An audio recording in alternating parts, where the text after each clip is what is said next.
everybody. Welcome to EduMatch. So follow along with us at podcast.edumatch.org/tweet talk. You can also tweet along with us with hashtag EduMatch on Twitter. I'm super excited to have with us Rachelle, who we all know and love in the EduMatch community. So welcome, Rachelle, and thank you for being here with us today.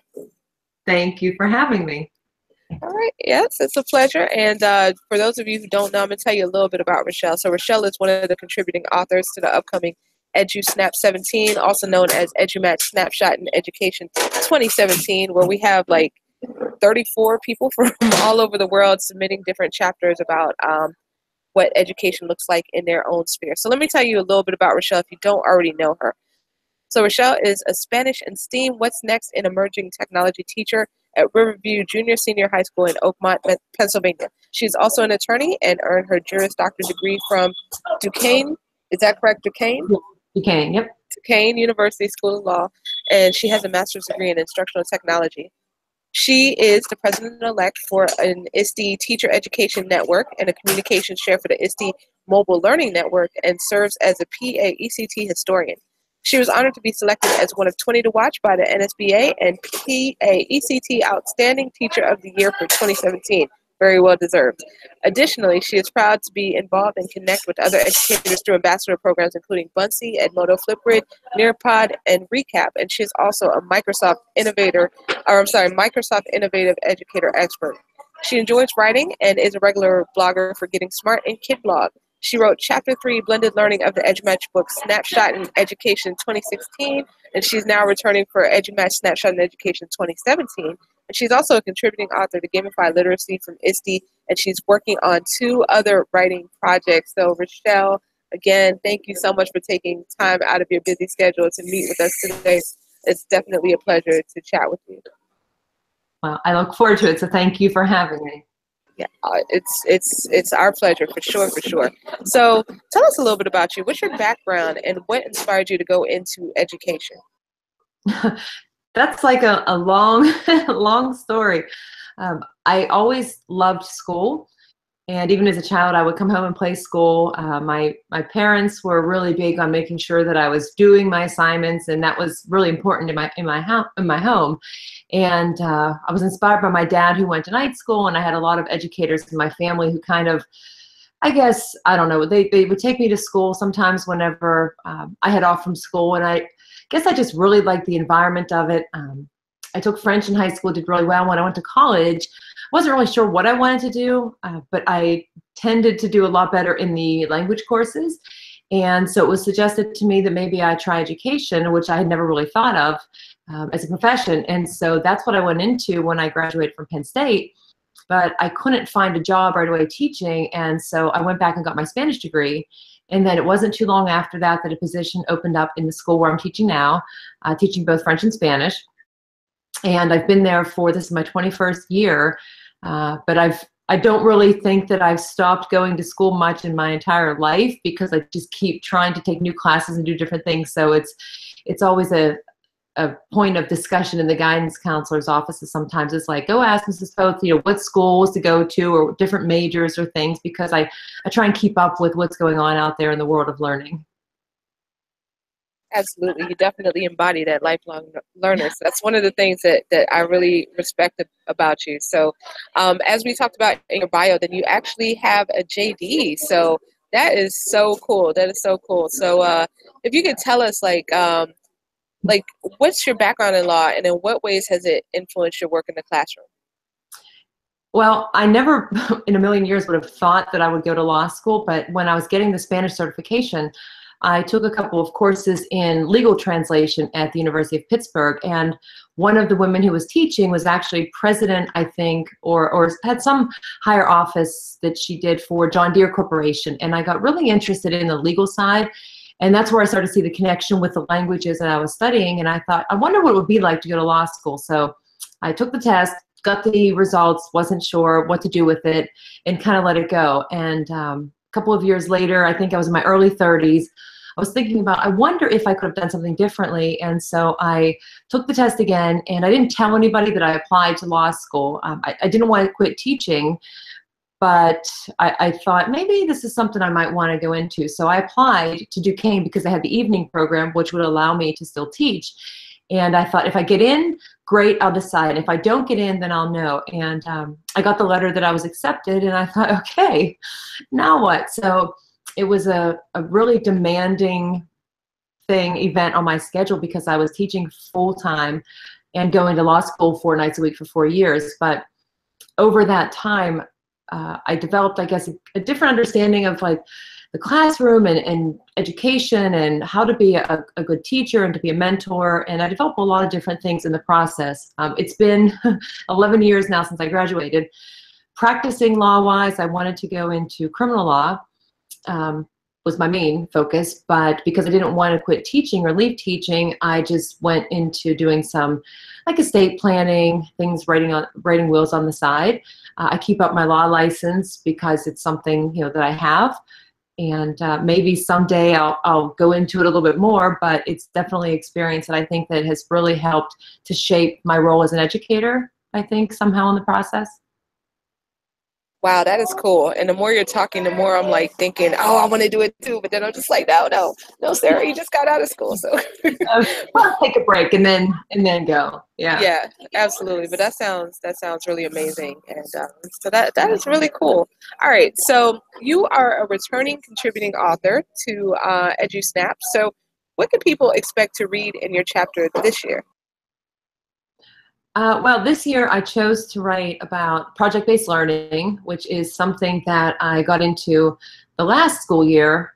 Last summer I had attended Summer Spark conference in Milwaukee and ISTE, and I think it was at that time I had also read the book Launch by A.J. Giuliani and John Spencer. And throughout those experiences, I started to hear people talking about like Genius Hour, 20% time, and innovation, and project-based learning. And it occurred to me like the project-based learning that I thought I had been doing in my classroom really wasn't, that I was just having students learn based on projects, and I was having them do the same thing.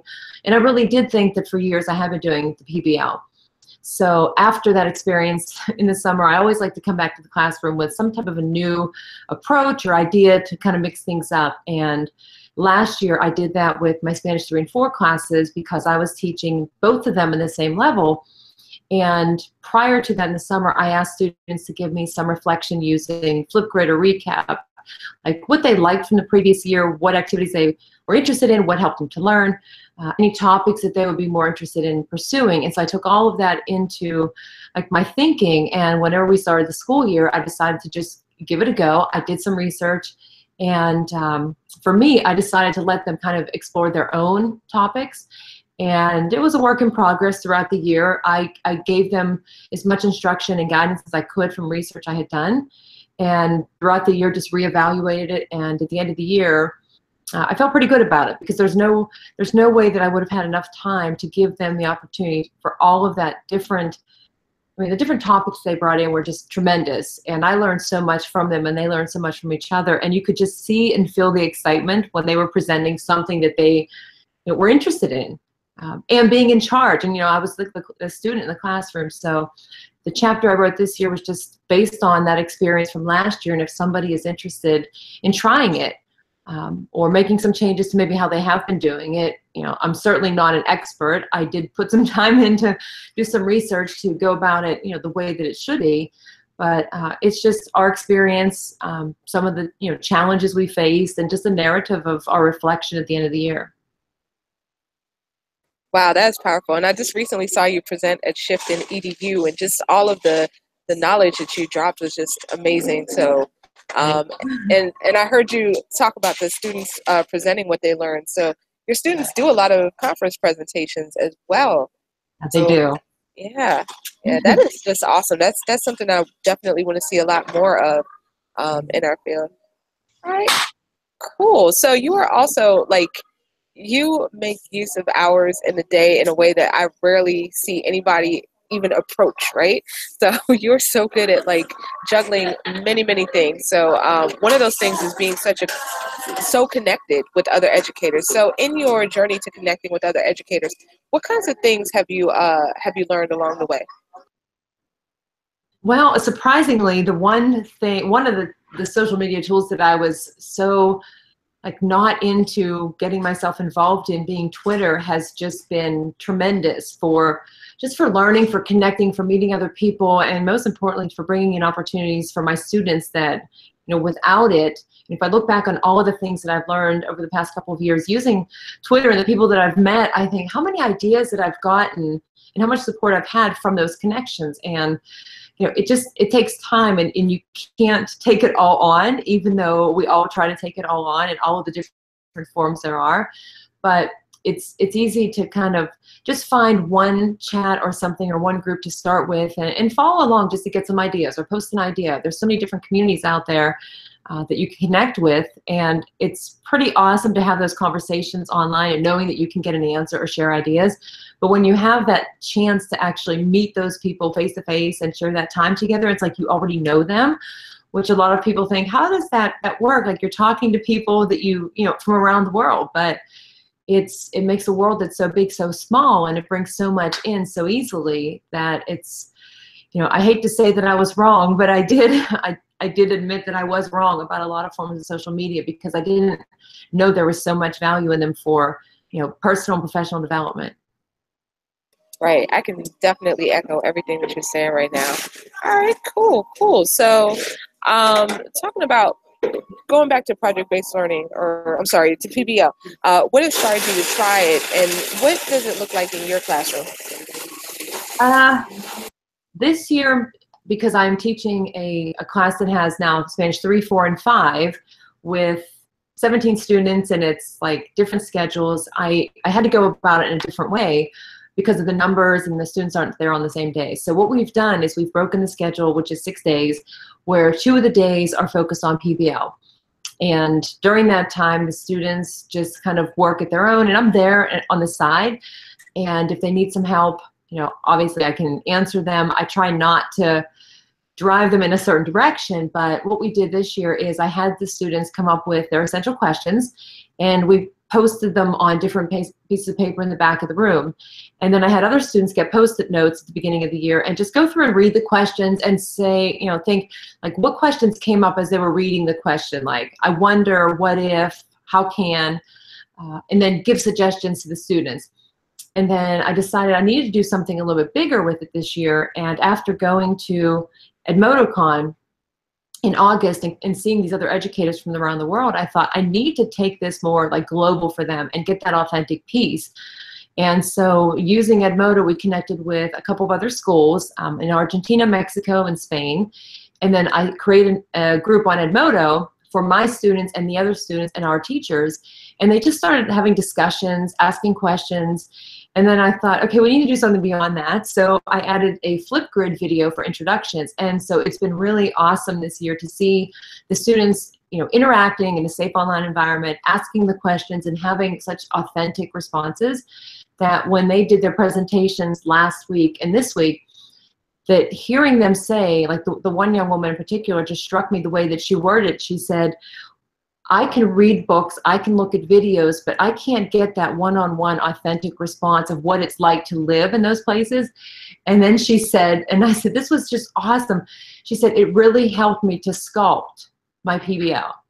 I was like, that's amazing. And she's right. I mean, just being able to sit there where we are and have students in Argentina putting a video on Flipgrid, and it comes to us right away, and then they saw the people, oh, they've been writing to Maria or writing to Jose, and they can see what they look like, and it was just phenomenal. So it has been a lot better.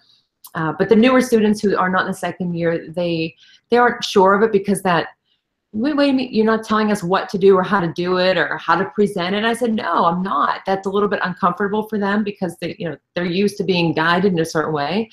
But it's still a work in progress, and I have some thinking to do over the break about how do I want to go through, because we don't do one focus. They each pick their own, and then we kind of work through it together.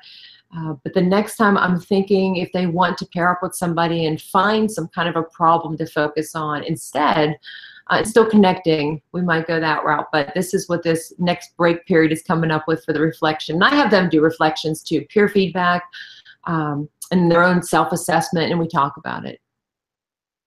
That is cool. That was so cool to kind of hear your thought process as to where you're going next. So, absolutely, and just taking those steps and watching it just grow. And I love that authenticity piece that you brought in. That definitely makes learning stick. Oh, yeah. So, yeah, yeah. So, is there like a right way to do PBL? Like, what kind of tips would you have for anybody who's looking to begin in their classroom?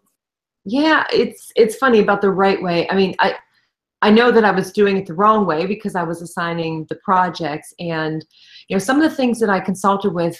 I know when I was at Summer Spark, I had the opportunity to talk to Don Wettrick, who wrote Pure Genius, and just hearing what he does in his classroom and then taking the time to sit in his session. And actually, at the beginning of our school year, last year, when my students were really struggling with like, what do we do? How do we do this?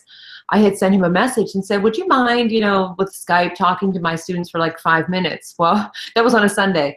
He sent back, he said, how about tomorrow at 10? I'm like, that's great. And he talked to them for like 40 minutes from in his classroom, showed the students working, had them interacting. And it was fabulous. So I definitely got a lot of information from him. But in between that time, I did look at the Buck Institute of Education and look through all their guidelines and read through all of the sample templates and things that they had there. Susie Boss had written a book on project-based learning, so I'd read that one. A friend of mine, Ross Cooper, and Aaron Murphy, I can say it, wrote Hacking Project-Based Learning. And so I did rely on them and Dive into Inquiry, which is another book by Trevor McKenzie that just offered a lot of guidance so that I kind of could figure out where I wanted to go with it. And all of them throughout that whole process, were there for questions. And what was really awesome for my students last year is when we went to the State Technology Showcase and they were doing the showcase, but also presenting instead of me to a session, they got to meet Ross and Aaron face to face. And Ross had done a Skype call with my students where they were presenting his essential questions to him just to see how it worked. And I know I was very thankful for them to have, all of these people who deal with it and have dealt with it for a while and know what they're doing, to kind of be able to say to me, yeah, this, and offer some feedback, and more importantly too for the students to kind of hear from them and have that other audience to kind of run their ideas by. So I would recommend, back to your original question, check out Buck Institute and connect with people on Twitter. There's PBL chat.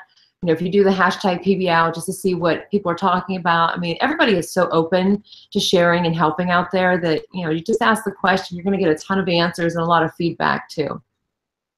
Yeah, that is so true. The PLN is strong, so absolutely. Cool, cool. So what other advice do you have for educators based on your experiences in the classroom?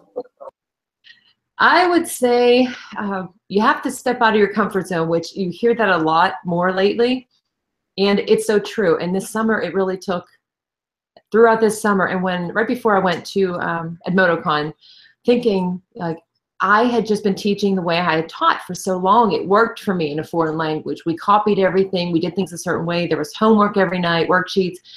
And I thought, you know what, maybe that worked for me. It doesn't work for every student. And there's nothing wrong with like getting out of the front of the room and giving up more ownership to the students in the class. And that seemed to be the missing piece, because I struggled last year with trying to get the students engaged and having them, it's hard to give assignments every single night. You want them to be meaningful and not just something that's repetitive, and not every student necessarily needs to do the same thing.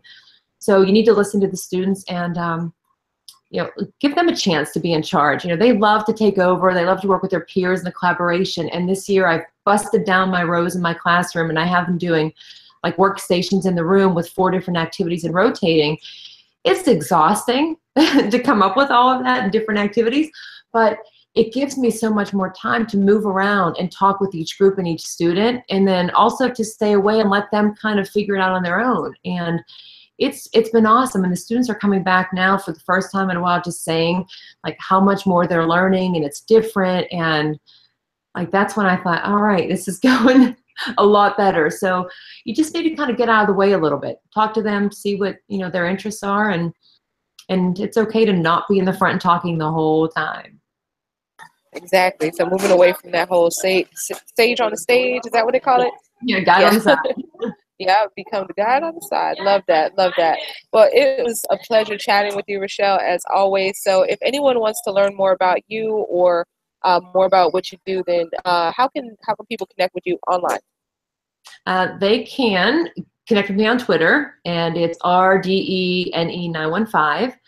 I also have a site where I just post blogs and things I've written, just our experiences. I like to just share what the students are doing when they're creating, and it's my same Twitter hashtag. It's just the www.rdene915.com, and it's just ideas that I've posted, and yeah.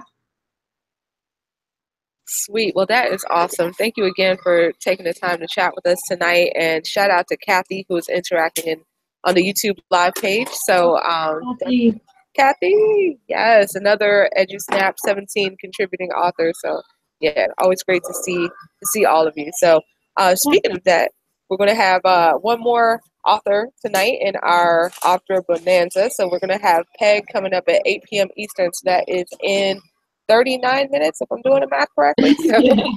So definitely stay tuned for that. And we'll be at the same bat channel, podcast.edumatch.org/tweet talk. So thank you again, Rachelle, and everyone have a wonderful, wonderful evening. Thank you.